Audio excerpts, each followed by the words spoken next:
Hey everyone, it's Michelle here with ihelpmoms.com. I am so excited. If you know my daughter, she is a competitive golfer, and we were sitting in the car one day and I happened to come across this amazing elite competitor training. And we both started listening to it, and I could see like light bulb after light bulb going off for her. And I thought, wow, instead of me having to tell her what I think about and I'm training my brain as a parent to coach her on, she was listening to this incredible coach that was just giving this incredible treasure trove of mental preparation and building resilience and something called the snapback, like things that was just amazing to watch all of that trigger into her head and then transfer onto the golf course. And I thought, I've got to get to know this coach. So I am so excited. I have Coach Bree on with me today from the Elite Competitor. And Bree, I'd love for you to intro and tell us a little bit about your background and your passion for helping moms like me and all of our moms listening and all of our daughters. Yeah, absolutely. Well, thank you for having me on. I am Bree. I'm the co-founder of the Elite Competitor, and our company exists to support the mental game of girl athletes. So we help athletes with their confidence. We give them mental skills to help them deal with the normal parts of being an athlete, all the things that all athletes face, like pressure, comparison, nerves, setbacks, challenges in their sport. But most athletes aren't actually taught skills on how to navigate those things. So we help athletes with those skills and then help the moms know how to navigate that as well, because it's almost harder on us to see our kids beat themselves up and have a hard time coming back from mistakes. And we are kind of stuck in this spot of like, well, what do we say? What do we do? And often what we say and do makes things worse and makes it harder for our athletes. So that's why we exist. And really, it was born out of what I needed as a middle school and a high school athlete. I was a multi-sport athlete. I golfed as well throughout high school. But volleyball was kind of my main passion. So I was a talented athlete in volleyball. Like what would look from the outside as I had kind of everything together. By the time I was a senior, I was getting offers from colleges to go off and play. And I decided at the end of my senior season just to quit. So instead of go on and play in college and do what was kind of expected for me to do. And that was honestly because I was struggling on the inside with the pressure of being that level of an athlete and not really, I mean, this was like, gosh, I'm not sure if I can do the math, like 16 years ago, 17 years ago. And like people weren't really talking about the mental game. They weren't talking about how to deal with the pressures of being an athlete or coming back from, or even simple things like pre-performance anxiety. And so I thought I was kind of the only one that ever struggled with that, and I didn't want to do it anymore. So I walked away, kind of disappointed people, but I ended up going to a college that, highly prioritized. Well, they were successful. Like I went to every single of one of their games. They made it to the national championship, and I was like, oh my gosh, like I actually really miss volleyball. It's not the sport itself that I didn't want to play. It was like all the other stuff that went with it. And so I was kind of sitting in this like, well, what do I do? So I decided to reach out to the coach after they got back from the national championship and was like, hey, is there any opportunity to play for you? And she was like, I mean, to my surprise, was like, yeah, actually, why don't you come to a practice with us? Like she kind of knew my background a little bit. And so I went and practiced with the team, and she called me back into her office the next day and was like, we actually would love to offer you a walk-on spot on the team. And walk-on is like, I didn't get any money to be there, but I was like, I'll pay you money to be on this team to like have the opportunity to play again. And so, luck would have it that she is a phenomenal coach, phenomenal program, kind of coaches the whole athlete, brought in resources and had support for us as athletes to deal more with like the mental side of the game. Just a lot of different resources. And then that's what encouraged me and sparked me to like study more sports psychology in my undergrad. And by the time I was a senior, I was a full ride scholarship athlete. I was a starter. I was loving my sport again because I had the tools. And so where I kind of went from there was I became a teacher and a coach right away. I started coaching volleyball right out of college, became a high school teacher, and quickly realized that with my own teams, they were also struggling. Like I could coach volleyball all I wanted, but they would look great in practice and then come out in a game, they were crumbling under the pressure. And I was like, oh my gosh, it's not the more skill that we need. So I actually went back with 5 years into my coaching career to become a mental performance coach. And So I learned these skills, started practicing on my team, got a lot of great results. The kids loved it. Turned it into an online program, created a company, so I could serve, at this point now, thousands of girl athletes who come through our program, the Elite Mental Game. So that's what I do now. I still coach. I'm still a head high school volleyball coach, and we just won our 4th state championship this past fall. And a lot of, I interview my girls a lot, and, they credit a lot of being able to perform at that level with their mental game. And I left teaching about 3 years ago to run our company full time. So that is the long-winded answer. Moms, now you know I could not wait to talk to Coach Bree. I am so excited to have you on today. So I want to get into asking you, what are the 2 biggest mental challenges you see for kids today? Yeah, and honestly, there's kind of a variety of things, but the 2 biggest that I see, and specifically in girl athletes, but honestly, if you have a boy athlete as well, these do apply. I get asked that a lot. Like, does this apply to boy athletes too? And like, yes, it does. I mean, there are certain things that girl athletes face on another level, I think, and a different angle than boys. But the first one is just broad. I would say lump this into confidence issues.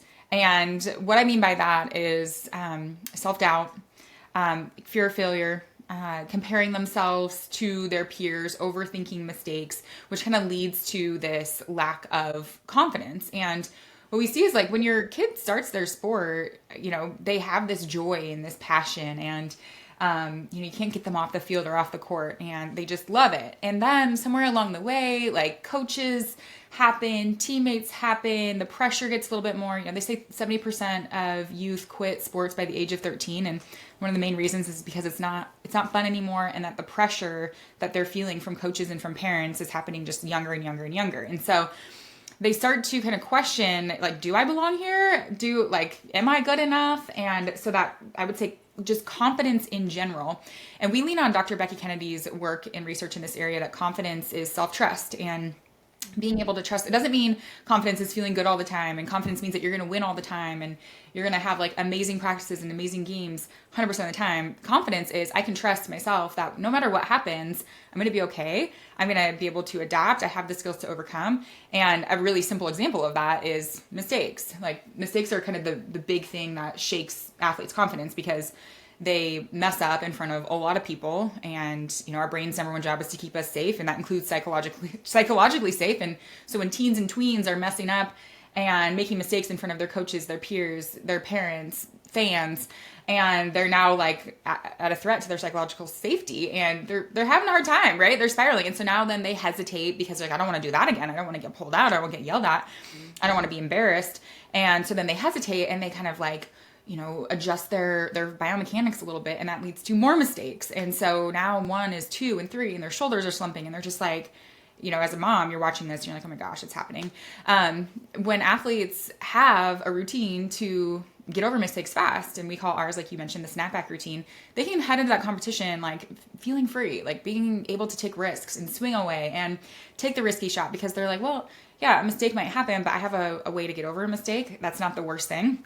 And that's where more confidence comes from, because they're like, well, I can trust myself more. So confidence would be the first one. And then I see this specifically, I know that boy athletes struggle with this too, but we see it a lot more in girls, and that's just perfectionism. A lot of this high achieving type A, probably praised, and this was my case too, like praised at a young age for being really talented, really good. And we'll talk a little bit more about that, but that kind of then lends itself to this perfectionism as they get older, and they see this like expectation to be perfect. So then we see at a larger scale, this fear of failure, and not even wanting to risk or trying anything because they don't want to look dumb, or they don't want to, deal with, ooh, I might not actually perform. And then that's kind of messing with their self-worth, because they've tied a lot of their achievement to who they are. So I'd say confidence is kind of a broad brush stroke that encompasses a lot. And then perfectionism, this like need to be perfect and not able to cope when things aren't, those are kind of the 2 biggest things. Yeah, I'm sure all of our moms can definitely identify with everything you're talking about. So I love that. Yeah. And I think those are 2 crucial things that a lot of us see in our kids. And that really leads me to my next question is, I know I was also a 3-sport athlete growing up. It was fun. It was easy. All of our friends did the same thing. But I feel like possibly just because we're here in South Florida, but there's definitely a hyper nature to the big business of sport now. If your kid is not taking those private lessons, I know like the golf academy, we have to have her in twice a week and she has to have a private coach or she's not allowed in the golf academy. Not to mention I'm a mom of three. So, Yeah. Yeah. we're Oh my out gosh. here, which is my question. How do we as parents and also guide our children to understand the balance of training intensity and really bringing out their best and the repetitions that it takes, but also not tilting over to that burnout? What is your insight to balance that? Yeah, and it is tough because like you said there are some expectations that come with some of the sports that they choose to play. But I think ultimately the first thing that we have to identify when it comes to balancing this is that it has to come from the athlete. Like we've got to first check in and like is this actually what they want to be doing? Because a lot of times what happens, I'm not saying this is the case for you, but a lot of times, as former athletes, especially, we run into this like even at a subconscious level, we think like this is how it should be. I mean, like I grew up in the club volleyball season. I coached club. Like I just stopped coaching club not too long ago. And in my mind, I had to really evaluate this. This is recently. I'm like, do I actually want my daughter to, in my mind, I'm like, yeah, she'll play club. She'll start playing club when she gets old enough and we'll kind of do the club thing. And for some reason, I was like, wait, this is a thing. This is an image I've had in my head for a while without even realizing it. And right now, my daughter doesn't even want to do volleyball. So, like, this isn't, I don't know. So, we just have to first understand, like, okay, this has to be player led, where they're actually wanting to do it. And I heard another coach that I'm affiliated with and that I know, she said, something around matching the energy and matching the effort that the athlete is putting in. And I was like, oh, that's a really good way to put it. Like, if you want this, I'll match whatever effort you're putting in. And obviously we can't really quantify that, but basically it's like, if you're not going to, want to put in the extra time or want to be put in any more time, I'm not going to like sign you up for things and, have you do all of this, because it needs to come from you. So I think the first thing is just like making sure and checking in, like, is this actually what my daughter wants or what my son wants? Are they enjoying it? Is this something that we really need to be investing like all this time and all this money on this resource? I also think just building in structured recovery time. I know it's hard because it's like, well, the coach is setting our schedule at this point. Like, I don't even know how I can do that, but you just have to be the CEO of your family life and set some boundaries. And as a coach myself, I get it. And I respect parents that are like, this is what we're doing and it might not be what I have structured. And of course that might come with some like, I don't want to say like penalty, but like some natural like consequences or things that might happen, but in the long run, it's probably okay. So looking at it from, and this isn't like, oh, we're just going to like skip practice on Friday, like not like that. It's just looking at your calendar and realizing like, can we structure in like at least one day of rest a week or one day of rest a week? Can we structure in like a couple of weeks, where we're not, in the sport during the school year, so that kids don't get to the point where they're burnt out. Like they have built-in time and built-in recovery. And, I could talk a lot on this because this burnout is like a common question that we get in our community. But the other thing is just having boundaries, empowering your athlete to communicate before it gets to the point where they're like, I don't even know what's going on. I think I want to quit my sport. And so having them, communicate with you and checking in with them often on like how they're doing and, do we need to build an arrest day? Do we, all of that is just really good proactive work that you can be doing. Yeah, no, I love everything you say. And I know every time we're driving home from golf, I really just try to center it on how is she feeling? Does she enjoy herself? And just always giving her the out that if at any time this doesn't feel right or she's not happy or like something is going on, she can always communicate that to me. So I really try to open up that communication line ahead of time. And it's just been really, really good for us because I find her telling me things then that if I didn't open up that communication line proactively instead of like in an emergency way after she's been burnt out or after she's not feeling it or maybe had a hard practice with a coach she maybe didn't prefer, that way she's really open to talking to me and it's just created this like awesome bond between us that I really hope continues. So I really, really hear what you're saying and I love that. That's awesome. Yeah. So you talked a little bit about burnout, and I think that this is another precursor to it that I think is really important to discuss is how does Elite Competitor help athletes decrease that performance anxiety? And I think too, what's really interesting is, I love studying a lot of athletes and performers and entertainers, and a lot of them use that pressure to propel them to their greatness. So I'm Yeah. so curious among the tween and teens that you coach, how are you guys facilitating managing that performance anxiety that they might be feeling? Yeah. So inside our program, we have a program called the Elite Mental Game, and this is our self-paced program for girl athletes where they are consuming just little nuggets of information in video form, and then they're applying it to their practices and their competitions. We have a whole section on pre-performance, anxiety, routines, all of this, and kind of the first thing that we teach at the gate is that nerves and excitement really register and feel the same in your body.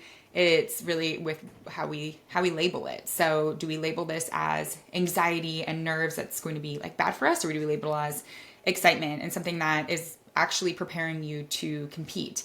And I know for us as adults, we're like, well, yeah, that's easy. But like for athletes, that's the first time like they have heard something like that, because they're like, I'm having this feeling like my palms are sweaty, I got the butterflies, like my heart's racing, my mouth is dry, like this is wrong, like something's wrong, And so they automatically associate that with like something bad, and they're like, I'm not sure I can compete. When in reality, and we're talking, normal pre-performance anxiety that comes with sports performance. We're not talking about like clinical anxiety where your athlete might need like a therapist to work through that. So this is like normal nerves and normal, like actually good anxiety that happens before you compete. And so we tell athletes like, well, actually what your body is doing, it's preparing you for what you're about to do, and it's doing this intentionally. Like the blood flow is going away from your digestive system and it's going into your muscles, and it's increasing your heart rate. It's telling you like, you don't need to eat right now, like you're good, we're just gonna like put all of our resources towards like widening your pupils so that you're more focused, and making sure that your muscles are like ready to go. So your body's actually like responding appropriately to the stimulus that you're about to engage in. And so we tell them like, we need to see this and label it as soon as it's happening as, this is good, I'm excited, my body is preparing me. And we do tell athletes like labeling emotions. Actually, Brene Brown has done a lot of research in this area, and she says name it to tame it. So labeling emotions, even just saying like, I'm feeling anxious, actually reduces the negative feeling by about 50%. So even just having them say like, I'm feeling anxious, and that there's a difference between saying I feel anxious or I feel nervous to then like I am anxious and I have anxiety. Okay, that's a whole different thing. Yeah. And so empowering them to be able to just like name how they're feeling, but then also turn that into, okay, I'm ready to go. Like my body's actually preparing me. So that's one of the first things we do, is just kind of reframing nerves. We also teach a lot of pre-performance routines. So we're big on, even the night before, doing simple like visualization, kind of getting the brain and the body ready. And then before competition, athletes in our program all have a very simple pre-competition routine that they do every time. And all of them are different depending on what they have, but we tell them like, you need to have elements of either some sort of like mental imagery, something to get you to your hype number. So they identify their hype number on a scale of 1 to 10. And that's basically like, what number do you need to be at in order to perform your best? So take them through a process to find out what that is. So 10 being like, I need to be super jacked, like running through a wall in order for me to play well. And 1 being like, I just need to like be rolling out of bed. And so they know where they need to be, and they know what that feels like. And then they have a routine, and maybe that's a combination of like music, some sort of physical warm up, their visualization, whatever it is to get them to that number. And then also recognize like, if I'm over it, how to bring it back down. So pregame routines are big. And then the last thing I'll add is shifting to what's in their control. Because often overwhelming pre-performance anxiety comes from focusing on the outcome. And especially when it comes to those big games, and having been in a lot of like playoff matches and championship matches, like the pressure of like, we have to win and, we have to perform, like actually decreases the chances that you're really going to be able to do that. And so switching the focus to, okay, I'm just going to either focus on like something related to skill. So I'm just going to focus on getting available, my pre-shot performance, my pre-shot routine, those little things that actually do lead to better outcomes, and then give the athlete more confidence because they're like, I don't actually know what the outcome is going to be because there's so many variables, right? There's like the other team. In golf, it's like, I was like, it's the same exact course, but for some reason I can have a completely different score from one day to the next, because of the weather and like all the other things. So, they can't control all of those things, but they can control just like what their focus is, what their energy is focused on, their ability to be a good teammate, their communication, like all of those things. When they can bring it back to that, they're like, yeah, actually I do that every day in practice. I can do that. And then that's actually going to lead to a more favorable outcome anyways. Yeah, so good. And I think so many of our parents connected to iHelpMoms are those high achieving parents. Some of them living vicariously through their kids, some of them more laid back. So we kind of see that gamut. But what I really love about what you just talked about is that you're teaching the girls how to create those healthy habits that a lot of parents themselves have but don't know how to teach. And so it's so powerful with the Elite Competitor that you break it down for those teens and tweens, so that they're learning those skills that have really helped many of their parents to succeed and find those levels of success. So I love everything you just spoke about. That really hits home. And in talking with those high achieving parents or parents that are really wanting those kids to win, how do we balance the overpressure, the nature versus nurture, allowing our children's potential and zone of genius to shine without us pushing too hard? You've coached thousands of kids, which is why your objective observations are so powerful. In the kids that you see, that I love that you give your own authentic example of burning out your senior year, or maybe having some mental holdback and just like, I'm done, and then going back in. Like, that's so inspiring to hear on your own terms, in your own way, on your own path. So what would the insight that you could provide coaching these thousands of athletes? What do you see among those parents that really nurture their children's innate potential, that really are there for their children, not pushing, not being the helicopter parent? And what are the benefits to that type of parenting as well? Yeah, the research is pretty clear in this area when it comes to parenting athletes, and that is when we're the ones as parents, speaking as parents, like we're the ones driving the train and like dictating everything. That's what leads to kids being unhappy and being burnt out and feeling like they have to please and appease their parents. And sometimes this happens innately because when you have coached the sport, or you've played the sport, you've played at a high level, a lot of times kids do pick up on, my kids are examples of this too, because they just have grown up in the gym and they've, been around it. They've seen mom like play and coach, and so they just automatically pick up on this, like, she's expecting me to do this or be that. And, but as much as possible, like letting them be the ones that are the drivers of what they're interested in and how they want to train. And when you can allow them to have autonomy in that, and you're more of the like, okay, well, here's how I can support you in that. You've stated that you want this. Here are the ways that I can support you in that. It's a lot better for the athlete themselves. I was just listening to a book. It was called The Secrets of Happy Families. It was actually amazing. Someone actually just like recommended it to me, and I was just listening to it on audio, but it had a whole section on sports that I didn't expect. And the story that this author was telling was of this like high level soccer player who had a dad who also was a soccer player and knew a lot about the sport. He ended up quitting after his sophomore season in high school, and he just went to snowboarding. And I guess, the author interviewed and like in this conversation was like, well, like what was going on there? And he goes, well, on the mountain, my dad doesn't know anything about snowboarding, and it's also really cold, and he doesn't actually like to go up there and do it. So a lot of times I'm by myself. And I was like, okay, this is both sad and also makes a lot of sense. Because, sometimes we put kids in this box and we expect things of, it just gets all mangled. It's like, gosh, this is their journey. We say there's four roles in your athlete sport. There's the athlete, the coach, the ref, and the parent, and you're the parent. There's really two things you can control. You can shape the environment and you can provide the opportunities.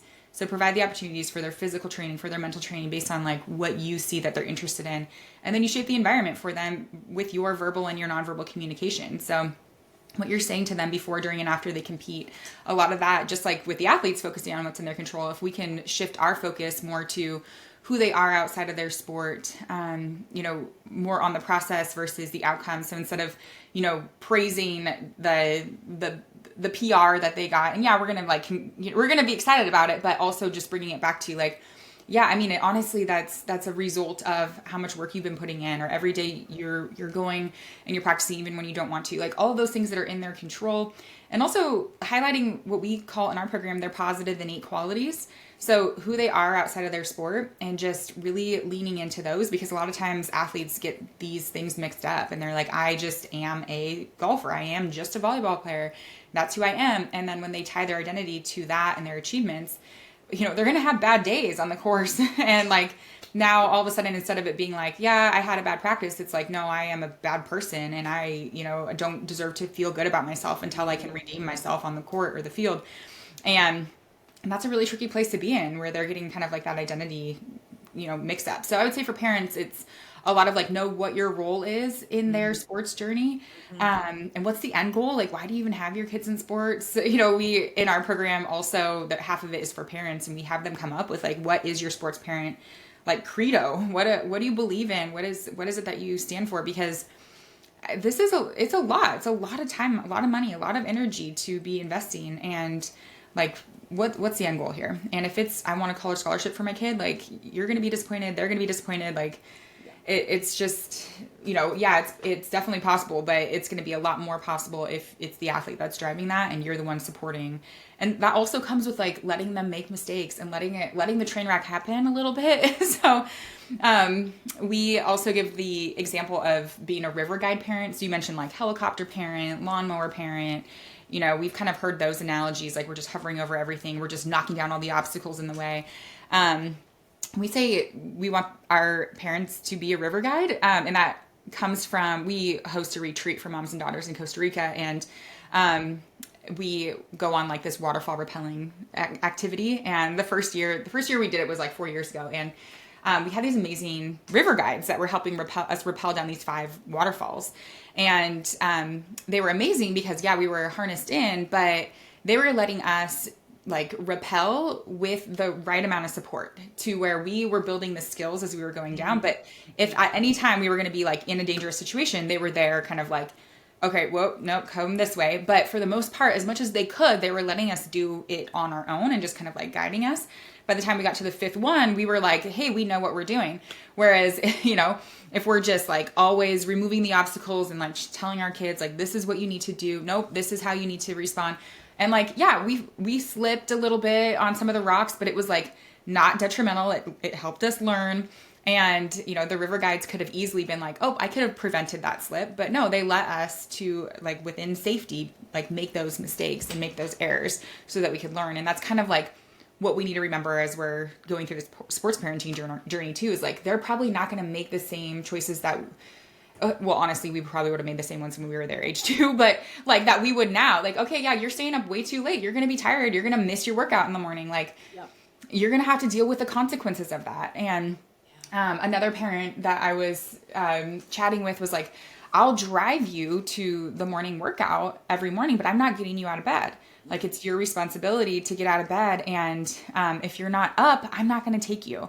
So it's like making sure that they have some of that ownership, paying for some of the, like, I know this is kind of a tricky area too, but like, not just paying for all their camps, like if you need to have some skin in the game, like I want you to work to like, I'll pay for half of your volleyball camp, but it's sometimes we just like, push and provide all these options, and when our kids have skin in the game and they're responsible for it, like, we're going to empower them a lot more. Really, really good life lesson. I love that. And, one of the questions that I wanted to ask you, as you are and have been a volleyball coach at very different levels, and you've also been an athlete at a very high level, what do you think about the kids that are, multi-sport athletes, hyper-focused? Like, what are you seeing as the outcomes? I know when I interview the professional athletes that I have they all say they're around our age. Like they grew up playing all the sports just for fun in the front yard at the park. Like Yeah. it was fun. And that's how they got really, really good, along with some sibling ribbing. And I feel like I said in the beginning, it's so structured now, and it's such a money play for all of these businesses that are sports teams, or coaches, or academies. What are you seeing in the athlete burnout, athlete enjoyment, athlete success rate, hyper focus versus still allowed to maybe play two sports? Yeah. I mean, in our area, I think, you know, the research also is becoming clear around like the importance of multi-sport athletes just from the standpoint of like the physical health of athletes and not like, overwhelming their bodies with like the same repetitive movements year Yeah. round. And also just like mentally being able to like come back to your sport that you really love, like there's that like, oh, I miss it and I'm ready to play it again. Yeah. But the reality is maybe different. So which is tough because what I'm seeing in our area is, yeah, we have very high performing teams, high school team, but also club teams. And I'm seeing that like the majority of my athletes are multi-sport. They usually play two sports. So if we're talking volleyball, they typically play like either volleyball and golf or volleyball and tennis or volleyball and track. But they still are playing club volleyball year round. So it's not like they're necessarily stopping volleyball. It's like they're layering on top of it. So I'm like, okay. But they like it. I think there's still benefits. So I don't know. I have such a hard time answering this question because, I do think that specialization happens way too early in terms of like positions too. Like even if your athlete is like, yeah, I just really, really like this one sport. The specialization seems to be happening super early. So I'm like, well, let's make sure that they get exposed to everything.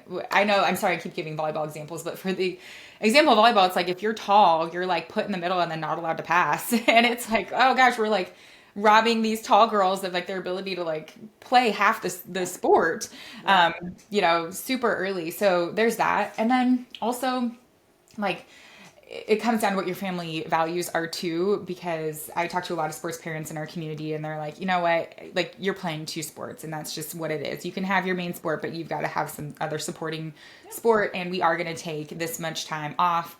I was just interviewing an Olympic athlete that is a mom to three. She was actually she came in our community and she spoke to moms and she spoke to our athletes around like kind of two different angles of it, like being an almost 40-year-old in the Olympics, competing. She was a pitcher.